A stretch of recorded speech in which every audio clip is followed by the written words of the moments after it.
So let's join the original cast and crew of the Starship Enterprise on their final voyage together, and indulge in a whole hell of a lot of Shakespeare along the way, as we get into Star Trek VI, The Undiscovered Country.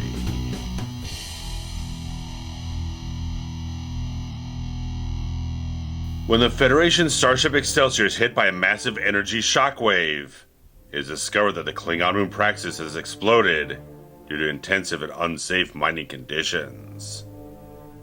This results in damaging the atmosphere of the Klingon homeworld and causing a crisis that could force the Klingon Empire to dismantle their military force. On behalf of the Federation, Captain Spock opens negotiations with the Klingon government to end hostilities and broker a peace treaty. Captain Kirk, however, objects to the entire prospect, citing his utter distrust of his lifelong enemies. But he and the crew of the Enterprise are tasked with escorting the Klingon Chancellor Gorkin to the peace talks on Earth. However, following a very turbulent dinner between the Enterprise crew and Gorkin's entourage, the Chancellor's ship is fired upon, and two men board his ship wearing Starfleet atmospheric suits and assassinate the leader of the Klingon High Council. When General Chang threatens to destroy the Enterprise, Kirk surrenders and beams over with Dr. McCoy to attempt to save Gorkin's life. Sadly, the phaser wounds prove to be too severe, and Kirk and McCoy are arrested and charged with the assassination of the Chancellor. The two are ultimately convicted in a Klingon court and sentenced to life imprisonment on the penal asteroid of Rua Penthe. Meanwhile, Spock and the crew attempt to piece together the evidence that a cloaked Klingon bird of prey actually fired upon Gorkin's ship, and to expose the assassins and conspirators aboard the Enterprise. With the peace talks still on at an undisclosed location, the potential for another assassination looms overhead, as the crew of the Enterprise must attempt to rescue Captain Kirk and Dr. McCoy. Now the USS Excelsior, under the command of Captain Hikaru Sulu, must join forces with the valiant crew of the Starship Enterprise to avert the potential for war, as the battle for peace hangs in the balance. So December 6th of 1991 saw the theatrical release of Star Trek VI The Undiscovered Country, which is about 2.5 years after the release of Star Trek V The Final Frontier, which did not go over well with critics, did not go over well with fans, did not go over well with the box office, and kind of seemed there for a while that the fifth film in the franchise would be kind of the bad down note finale of the entire original cast and crew of the franchise, but things kind of went on a little bit. Paramount was like, okay, the 25th anniversary of the franchise is coming up in 91. We want to do something to commemorate that. We want to push forward and give it another shot here. And they did entertain a couple ideas. Harv Bennett, who had been a producer on the franchise since Star Trek II The Wrath of Khan, wanted to do something that kind of reflected much later on in 2009 when J.J. Abrams took over the franchise and wanted to do an Academy Years type of film where they kind of get a whole new young cast to portray all the characters, see how Kirk and Spock and all these different characters kind of came together early on in their whole careers and see that kind of develop, but didn't go over well with the core cast the entire film, and definitely didn't go over terribly well with Paramount even after the rewrites. It didn't kind of ingratiate all these different things, and Harv Bennett and Paramount just decided to kind of break off the relationship, and in stepped Leonard Nimoy as an executive producer on this whole thing to kind of help move it forward and work on the script with Nicholas Meyer, who did the writing directing duties on Star Trek II The Wrath of Khan, co-wrote The Voyage Home, and so they kind of get talking this whole thing and trying to develop an idea that felt kind of relevant in a certain way, because right now, at that point in time when they're developing this whole thing, the Berlin Wall is coming down and the Soviet bloc is getting this whole shake-up in democracy and all these different things. The entire political complexion of the world is changing very much at this point in time. They felt like, let's do something with that with Star Trek. We can show how all this stuff kind of moves forward with like the Federation and the Klingons that kind of have that sort of Iron Curtain fall in the middle of the Star Trek universe and all that type of stuff. So they kind of put together this whole script that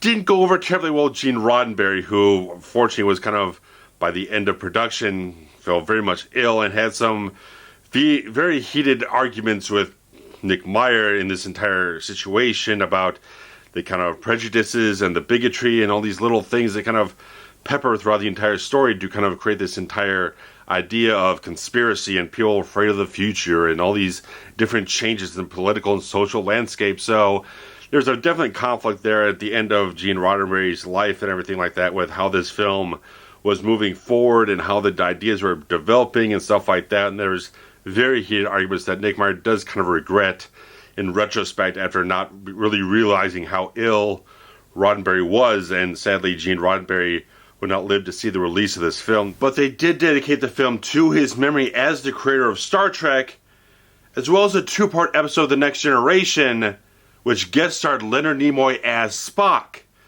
Now, as the executive producer of Star Trek VI, Nimoy saw a very strong opportunity to go on to the series as a cross-promotional tool with the film to kind of tease what might happen in the film, because the episode would come out about a month before the film premiered.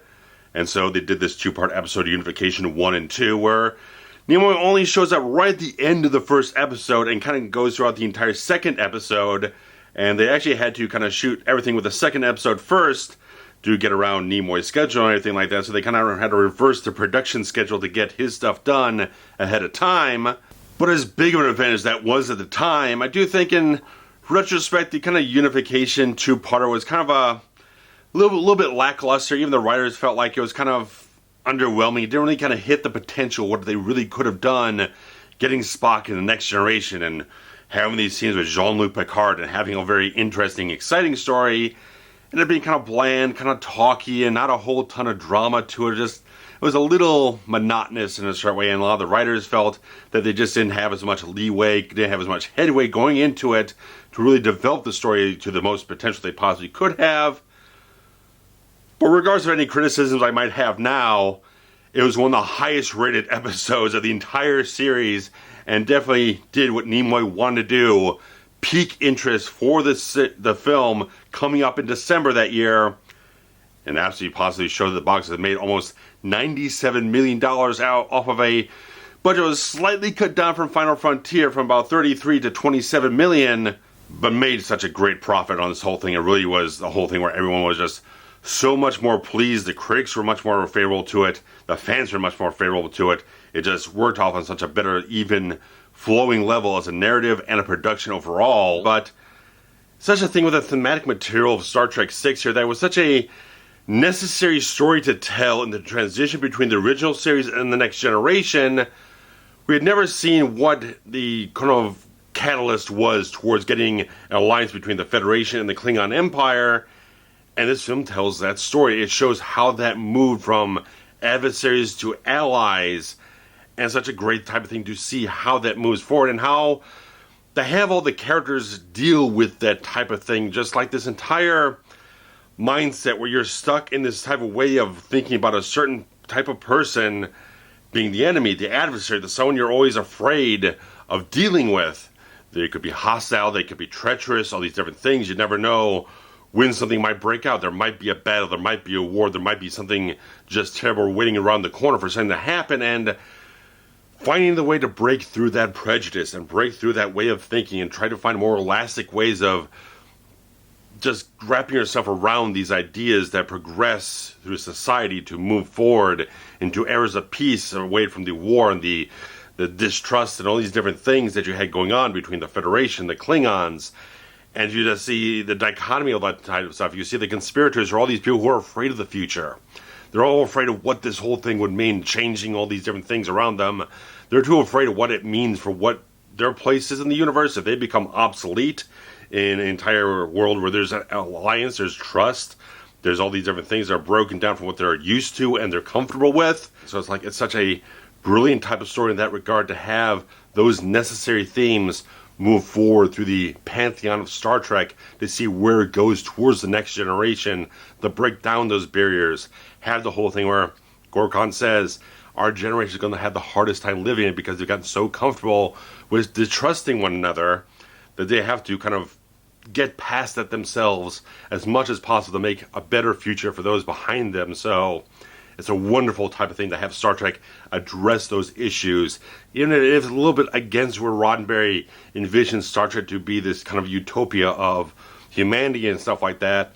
It's something that really does have to be addressed. It really is something that Star Trek has a great kind of way of dealing with these types of issues in such a way that feels entertaining but also profound in a certain way. Did a really good job of handling that material in this film. And in regards to Captain Kirk, William Shatner puts in a really solid performance here because everything's back in line. Everything's exactly where it should be. Knowing that the character's a little bit older now. He's getting to the point where he's going to stand down from active duty. He's going to retire. And so it's like, do I still have any usefulness left? Do I still have any relevancy as things going on? This entire new world is kind of starting to change around me. I don't feel like I'm really going to fit in this whole thing. It's the entire struggle throughout the entire film, and Shatner does a really fantastic job to show that conflict, to show that complexity, show that arc that Kirk has to go through in this whole thing, seeing that prejudice he has about himself, dealing with all these situations with the Klingons, and having to turn the corners when he has to stand up and do his duty when the torpedoes get hit on the Klingon ship and everything like that. And it's like, instead of instigating war, he maintains the peace. He maintains the mission that he was on, and the integrity of what he does, the integrity of the Federation, all these different things. So it's like he constantly has to face that. He has to kind of deal with that, kind of wrap himself around his ideals and kind of chuck out what doesn't fit anymore, what doesn't sit right with him anymore, and try to move past all that stuff. And just seeing how Shatner still has all the different qualities of Kirk here. Just like, I love the wit and humor he has with Bones when they're locked up in Rura Penthe and having to deal with all these different situations that are going on there. It feels like all these different elements kind of sit into the film as kind of a celebration of the character of Kirk here in such a way, because you got him facing off against the big alien, the penal colony, which is kind of like him going against the Gornan Arena. You got him and Marty, you get this whole kind of sexuality going on with the alien and stuff like that. So it's like these little things add in there as kind of not a direct sort of fan service type of thing. It's like very subtle type of things. So like, it's very familiar to fans of the franchise to see that stuff being encountered with Kirk and whatnot, and having to deal with that over the course of this entire story here, where none of it is diversionary. Everything's very much in line to be organic, and just seeing all the different things, how Shatner makes Kirk just a strong figure as you go along, has him just deal with these situations in such a powerful type of way. He just has these great moments in the entire film that just showcase what Kirk is all about and how he grows and how he deals with these situations. How you get this wonderful closure for the character of David Marcus here after this all stuff, where everything maybe felt a little bit kind of less than final and whatnot, and how he dealt with things in Search for Spock. This definitely brings that forward and brings a sort of reflection upon that entire incident and gives much more closure to it in a certain way. Just like all that stuff, Shatner does a fantastic performance in the entire film. It's just rock solid as hell, and just adds in all the perfect elements that Kirk needs to have for a very rich story for him to cover. And Nimoy in this whole thing, again, another fantastic piece of work. You're just like, I like so much how they utilize Spock in such a great way in this whole film as the investigator. As the conspiracy unfolds and have these elements they have to uncover, all the little pieces of clues they have to find to get the evidence they need to kind of substantiate their theories about everything. Spock is very much that extremely intelligent, deductive mind to kind of put all the little things together to just break it all down and try to figure out where the pieces fit and strategize to get everything moving forward in such a logical fashion. It's just like, it's such a great way how he says in the film that logic is the beginning of knowledge. You've seen in such a full spectrum arc with this character throughout these entire films, everything that he's gone through. And you see a very much a new sort of perspective he has by this film. To see that entire arc, that growth, that development of Spock here, to see that he has a much deeper perspective on all these different things, that this was such a great solidification of what Spock had gone through all these entire films and everything he built up through the original series. I just felt like this is the Spock that you have galvanized through the entire experiences of his entire life here. Just a fantastic type of thing to see Nimoy hitting all that stuff off. And again, great stuff between him and Shatner, this whole thing. Their chemistry is exactly on the money, along with DeForest Kelly. Just like, he brings all that wry sensibility, the kind of wit, whatnot, that humor he has, but like he's kind of a little bit more fleshed out when you just have him teamed up with Shatner this whole thing. After they get on the Klingon ship, they get arrested, go through the trial, and they get put in the penal colony and all these different things. Like, I like that they give that time to have that chemistry between the two characters, have a little bit of something to go off of between themselves. They have a little bit of development of their perspectives between themselves about everything going on. I like having that sort of screen time for DeForest Kelley as his character, where this would be his final appearance as Dr. McCoy. And he does a really good job in this whole thing. Just like, he's so consistent on what he brings to this entire thing. I like the fact that so much on the original series, you'd have kind of lunch or whatnot with the writers to kind of schmooze him a little bit to get the best type of lines or whatnot for his character. Make sure he always had a little bit of a something going on as Dr. McCoy throughout the entire series, and just like that continued onwards with the character. Even though he always didn't have as much to say for himself in these stories, he had a really solid cog to inform these other characters around him, to push these stories forward and have a little bit of commentary on himself. Really good stuff from DeForest Kelley. Did a fantastic job. Jimmy Doohan, Nichelle Nichols, Walter Koenig, they all have these great pieces of the story. There's a little bit more like they had like Voyage Home, where everyone has a little bit of something going on. Everyone has a moment here and there. Everyone has a little bit of something in the story. Not as much as the larger names in the cast, but they all have a important cog in the narrative going forward in this whole thing. And of course, finally, we got Captain Sulu, which was actually something that was supposed to happen in the Wrath of Khan, that has been confirmed. They actually recorded dialogue, parts out of the scene, where they mentioned that Sulu was going to become captain of the Excelsior by like a couple weeks after the events of Wrath of Khan, but that was cut out of the movie for certain reasons. But finally we get it here, and it's like, George Takei is a fantastic captain. It makes Sulu such a wonderful just progression in this whole thing. I just love having Sulu as the captain of the Excelsior. It brings just that quality of professionalism, nobility, a little bit of honor or whatnot, just like he has authority, a sophistication, just this sort of way of carrying himself as the captain just feels so absolutely authentic. He slips in it so absolutely easily. I just love so much of it. And there was kind of a very interesting type of thing where on the 30th anniversary of Star Trek, there was an episode of Voyager called Flashback to celebrate the 30th anniversary of Star Trek, where they had a flashback to the events of this film on the Excelsior itself, mainly as sort of a mind meld sort of a thing going on with the character of Tuvok, portrayed by Tim Russ, and they just have these events kind of play out as well as kind of a side story or whatnot to the events of Star Trek 6. So it was like, George Takei got a little something extra as freaking Captain Sulu. There's like, it was really type of good, and people were kind of really hoping they'd do a Captain Sulu series after that, but never came to fruition. But George Takei was such a class act or whatnot. He just put together such a great character here to have such a celebration. It's like, it was so good to see that type of thing in this whole film. It just feels like an absolute perfect Starfleet captain, just like everything to do with it. Just like, I love it so much how we're like, Search for Spock, Scotty's kind of like talking down about the Excelsior, stuff like that, calling it a bucket of bolts, stuff like that. But once Sulu's the captain, it brings a certain amount of class to that ship, and just like, he can't praise it enough. He can't praise that ship or the captain of that ship enough. So it's like, I like that evolution, that progression of things. Absolutely fantastic. And speaking of stuff from Wrath of Khan, they had originally intended for Lieutenant Saavik to return in this film, but for whatever reasons, they couldn't get Kirstie Alley to come back, and I don't think Nick Meyer was kind of high on getting Robin Kirstie. He really wanted to get back the original actors that he cast and worked with in Wrath of Khan. And so they decided to change the character from Saavik to Lieutenant Valeris here, along with a couple other story-related details. But it's the whole thing with casting Kim Cattrall in this whole thing, which has gone on to much different types of projects after this, and kind of interesting that she did like the Rutger Hauer sci-fi film Split Second, like right after this film, because she didn't have time to change her hairstyle with these sort of shaved off sideburns of her hair or whatnot.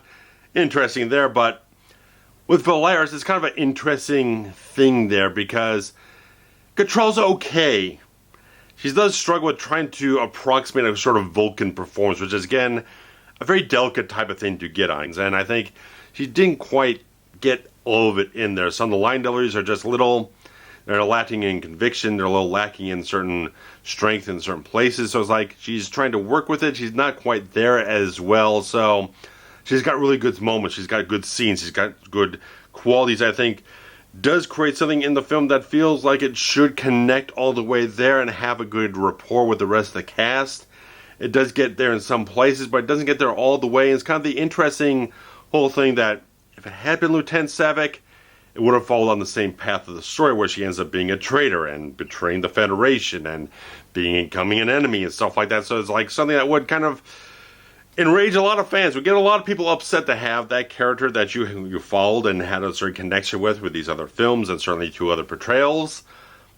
The other really good stuff in this thing, I love Iman.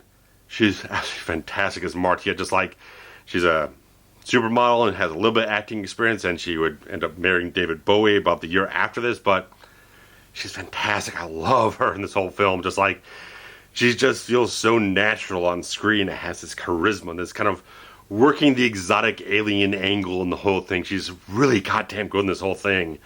I really like everything she brings forward in this entire performance of this character that is just a really clever cog to have in the story here, where Kirk and McCoy get dropped in Repente and they have to weed their way through things, and she kind of knows who they are and kind of weave through this entire type of story where, like, you don't know exactly where she's coming from. This whole thing's like, it's kind of here or there, and Kirk kind of has to play through the situation to see things were going and kind of use her to the ends that she thinks she's just going there to hitch a ride with him, but all these little machinations and whatnot kind of spring up later on. It's like Kirk was kind of already onto it and whatnot, so it's like I like the entire complexity, the entire dynamic you kind of play with the Martia character, and Iman just plays it so fucking well, man. I just love so much what she does. Just like she's got this chemistry with Shatner so much. They work off so extremely well.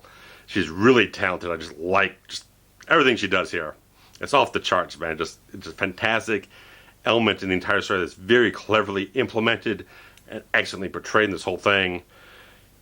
A couple other smaller players in the film. We got Brock Peters coming back as Admiral Cartwright from The Voyage Home, having a much larger conspiratorial plot in the entire film to play out in this whole thing, and does a really fantastic job, and had a real kind of struggle with some of the dialogue early on, kind of to impart Admiral Cartwright's sort of prejudice towards the Klingons as a guy who is a black American man who lived through a lot of civil rights movements, a lot of prejudice himself, so it was a very difficult thing for him to get through psychologically, but he definitely was committed to making the part work, and he really much fucking did. And they liked him so much in Star Trek they brought him back in Deep Space Nine as the father of Captain Benjamin Sisko, as Joseph Sisko, doing an excellent performance in the entire role. Great stuff there. And Kurtwood Smith as the Federation president is just kind of wasted a really awesome actor there. He gave him this role that just has nothing on the page to work with. No real great amount of direction to really get anything more out of it. It's a very bland character that doesn't make use of Kurtwood Smith's talents, because we know he can do some great stuff. He's done fantastic stuff, stuff like RoboCop, and later on that 70s show the guy can do a whole range of different things. But they, again, brought him back in 2 different roles. One on Deep Space Nine for the episode Things Past as a Cardassian called Thrax, and an excellent Voyager 2 part called Year of Hell, playing the character of Anarax. He really got the chance to do a lot of great stuff in those episodes. Hit it off the top of the charts there, so he did get a little something more to work with in that regard. But kind of the big thing to kind of grapple with in the whole film is the Klingons, because you got some great actors portraying Klingons, but there's some other things I want to kind of talk about with the Klingons as we go along here. But Christopher Plummer is a phenomenal actor. He does a great job with General Chang. You know, there's a little too much Shakespeare being quoted here that doesn't kind of have much of a story purpose in a certain way. It's kind of the thematic purpose of the whole thing with the undiscovered country, stuff like that, quoting all this stuff with Hamlet and all these different things going on. But he still brings it, man. He's got this great chemistry going on. He worked with William Shatner before on a stage production where Shatner was his understudy at a certain point and actually had to go on after him when Plummer couldn't go on himself. So they had a great history and whatnot, and they really put together some great stuff, just like Plummer is excellent in this whole thing. Just love that he can bring the nuance along with the big theatricality he has here. He can be strong and big and stuff like that, but he can really dial it in so razor sharp in these moments where he just deliver a fantastic piece of deadliness in the whole film. Just reflects such a wonderful type of thing with his character of General Chang, where it's like he's intelligent, he's cunning, he takes his spots, he's always very much on top of exactly everything he wants to do here in such a very particular type of way. You can see the whole range of what this character can do, and just like Plummer does such an excellent job here. Same as David Warner as Chancellor Gorkon, who again had a little kind of useless part in Star Trek V. Excellent return performance in The Next Generation and Chain of Command. It does a really solid job as Gorkon. They really give him a nice piece of redemption here from the last film. A really solid portrayal here that Nick Meyer was kind of like wanting to get that Gorbachev thing, which was happening with the Russians, the Soviets, whatnot, and having that sort of diplomacy and get that integrated. But he also like Abraham Lincoln. That's where the beard comes from, the kind of stately stature the character has, how he carries himself around, just has that sort of gentleness to himself, but also has a pride in how he handles things, a certain elegance of how he handles himself in the situations, and having to knowingly kind of traverse this sort of delicate situation where things could definitely explode, spark off in the wrong ways in certain places. So he plays everything in a very gentle fashion, moving forward in the diplomacy of everything going on when they're at that dinner table, stuff like that. So it's like he does really fine performances. Gorkon just like, it's really nice, but I do feel like there is something missing about the Klingons here, because Leonard Nimoy was kind of like, you've kind of dealt with Klingons, but we haven't really got inside the mind of the Klingons. We haven't really got inside their culture or whatnot, but I feel like they really didn't do that in this film at all. Because there have been so much progress on The Next Generation with such rich, acclaimed episodes dealing with these characters and having their culture expanded and getting such rich detail about the warrior culture and their rituals and their politics and all this stuff going on, the entire pantheon of Klingons, that they didn't grasp onto basically any of that in Star Trek 6. They just kind of breezed past it, and it's kind of like they're almost kind of stock elements in the entire film where they just don't have much of a substance here that gives much of an insight into their culture, which could have been another element in the entire story. We're getting they get a little bit of that in the dinner scene and whatnot, but getting much more depth into the clash of cultures between the Federation and the Klingons and how they deal with things differently and how they see different things. And just like, it's such a rich part of the story that they didn't really develop anywhere, and they didn't get into the Klingons in this whole film to give us much of anything to kind of reflect upon or kind of see how they handle things or see how we kind of move towards a middle ground with them. It's just a missed opportunity. And despite the fact that the film did get an Oscar nomination for its special makeup effects, I really think they're not all that great. For the Klingon makeup effects, they're a real big downgrade from what Michael Westmore was doing on Next Generation at the time, which he got multiple Emmy nominations for his work on that series. Like every single year that series was on, he got an Emmy nomination for it and a couple of wins. So it's like they look kind of rubbery. They're not as elaborate. They look a little too human and whatnot in a lot of cases. I love what they do with Gorkon, and in a certain way I love the design of it. What they did with Plummer was kind of inspired type of thing, having it much more subdued, having the eye patch and stuff like that, and having him bald. It kind of worked for how he was portraying the character and having a little bit different for everyone else. And some of the other alien makeup is good, where they get in Rura Penthe and they got a couple of different alien creatures there. Some of it holds up really nicely. Some of it is really good stuff, but it's not as good as I've seen before in Star Trek and I've seen since whatnot. But it is nice to see that they gave Michael Dorn, who portrayed Lieutenant Worf on The Next Generation, having come in as Colonel Worf, the grandfather of his own character on the series, to be the guy who defends Kirk and McCoy at the trial and everything like that. So that was a real nice integration of next-gen elements in the entire thing. So they were conscious of some stuff. They weren't as conscious of everything they possibly could have. But jumping into something that is really goddamn good in this film is that they got Industrial Light and Magic back to do all the visual effects in this film, and they look exceptional. Compared to what you had in the last film, this is absolutely phenomenal stuff. They got little digital effects in there. The entire Praxis explosion and whatnot was all digital and looks absolutely remarkably great. There's not a flaw in that effect after, 29 years? It still looks great now as it was in 91, the same year as Terminator 2. Industrial Light Magic working some great magic in that year to get some phenomenal effects. It's so much so that this effect was reused a couple times in other films. They reused it in the climax of Stargate, and they also reused it in the special edition of the Star Wars trilogy when they blew up both Death Stars, and the morphing effects done with Amon with Martia. They're really goddamn good. For 91, obviously now they do a lot more intricate type of stuff, but I think for 91, it was really high quality stuff that had gone on from stuff like Willow and a couple other things. There's a Michael Jackson video. Obviously, Terminator 2 used a little bit of that as well.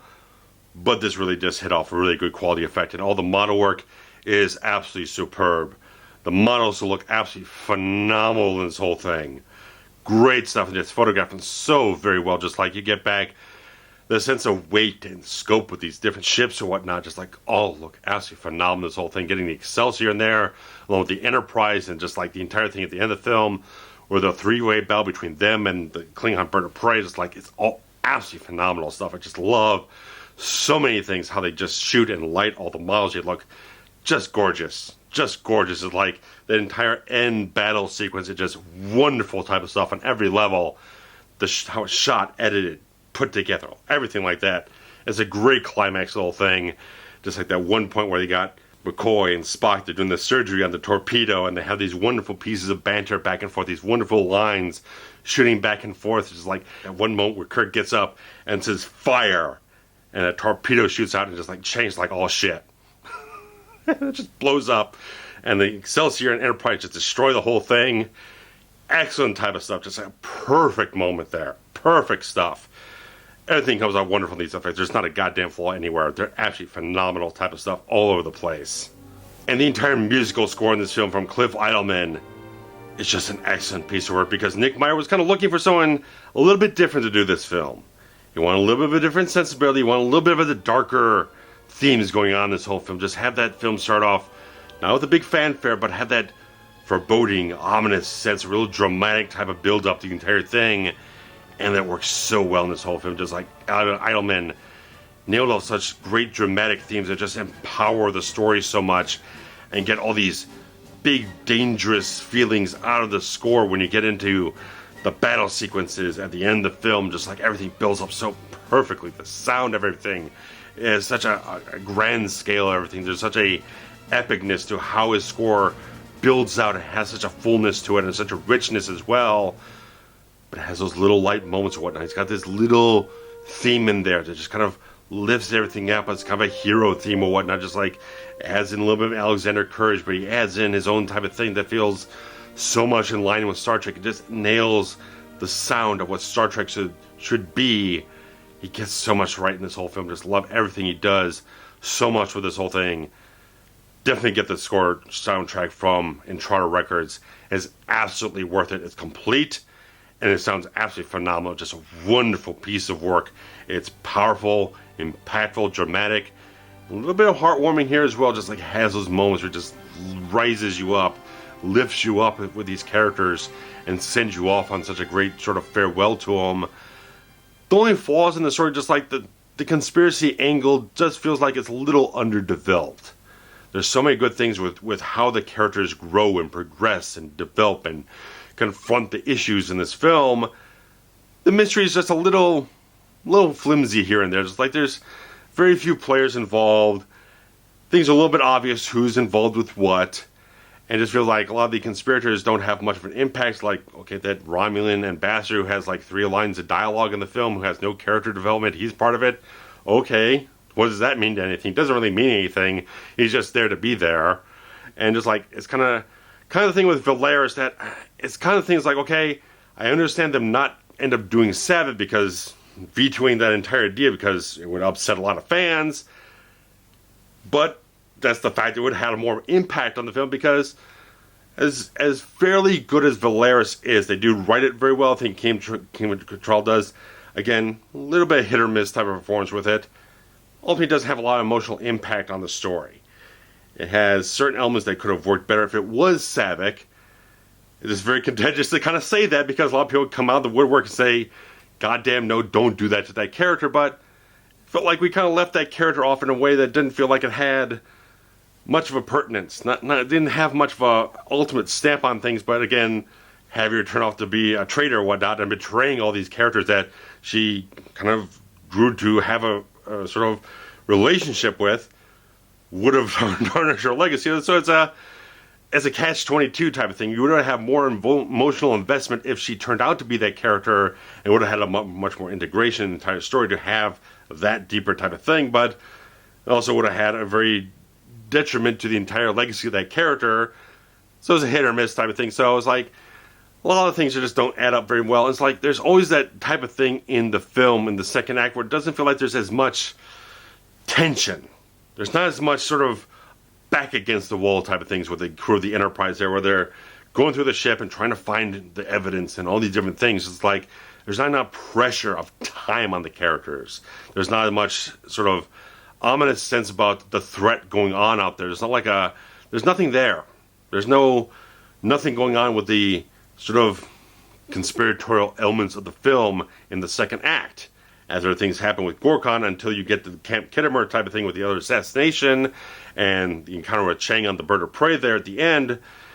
There's nothing going on in that second act to really have the sort of tension and that kind of threat building up in the film is a little too relaxed. You don't have that bomb underneath the table to create the dread and the tension and the urgency of the plot there. So it kind of loses something in the second act with having too much mystery and not knowing who's involved and kind of like not having anything revealed to kind of push that sort of element forward to see what the machinations of the conspirators are doing to work against the Enterprise, to work against the heroes of the film.